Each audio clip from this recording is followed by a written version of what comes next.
Well, we're hosting the Amanda Dlamini Girls Foundation tournament, KwaMashu, and basically the aim is just to encourage the young girls to sort of take up a talent, because I think that's where you develop your love for sports.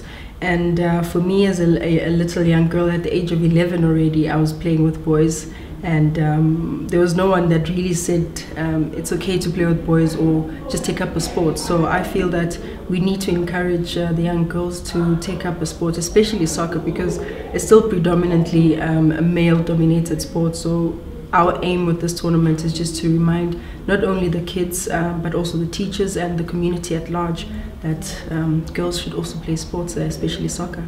Well, our expectations for the tournament, because it's girls between the ages of 13 and 14, we wouldn't really want them to outperform themselves, but of course if there's a particular talent that we'll be seeing, that would be great.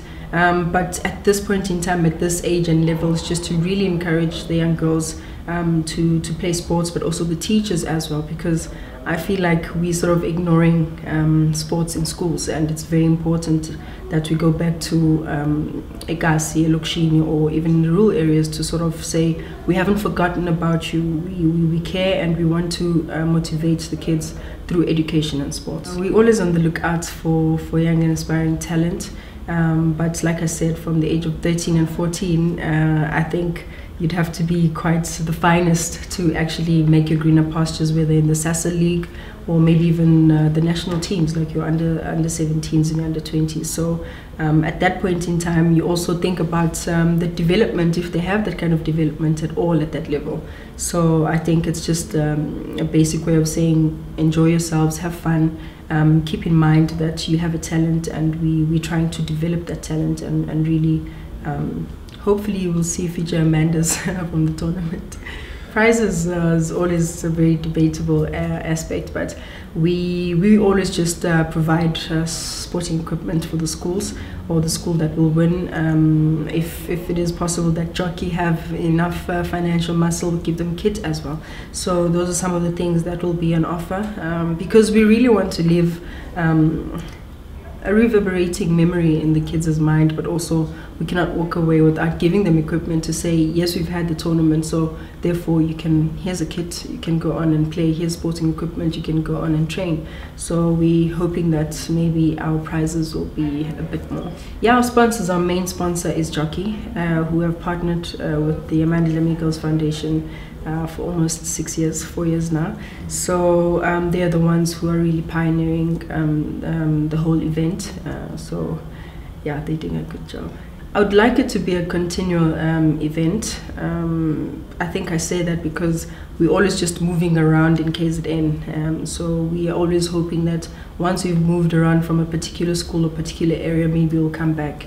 So maybe next year we'll have another one and maybe grow in numbers, because it's also very tricky to have an annual tournament if schools are not really buying into the whole tournament. So it starts with the schools, if it is that they're interested at all, and then if there's interest, we have to respond to the interests of the kids and the community or the schools at large. I think women's football in the country is on the rise, but it's something that should have been happening a long time ago. I think some of us have even retired because things are just not changing. And if it is that things have changed, we would have probably made soccer a career, and we wouldn't have to now start looking for jobs everywhere, because it will be our career. We would be able to put food on the table, but things are just not going well. You cannot make a living out of football, but of course the passion is there, and that's what really drives us to stay that long in the footballing industry. But at some point you have to move on, and hopefully with the SAFA structures, maybe with the elections and so forth, maybe we'll find people who really advocate for women's football and women's change, equality at the same time, even though we know that it won't come the following day to say equal pay for women and men. It's not something that's going to happen overnight, but where achievements are concerned, women footballers have really risen, very high, and have been the ones who have outperformed the male counterparts. And the national team is also doing really well. We have players also playing overseas now, and that is, it's great. It's amazing. I've always wanted to play overseas, but I guess if roles were reversed, I'd probably do it again. But it goes to show that we're improving. There's a sudden interest for South African players overseas, and that is great. But our SASA league needs to also improve. We need to produce quality. The standard of the games, also the league games over the weekends, need to be of high quality. The refereeing needs to be of high quality. So those are some of the areas that I think could still improve, and of course, administration.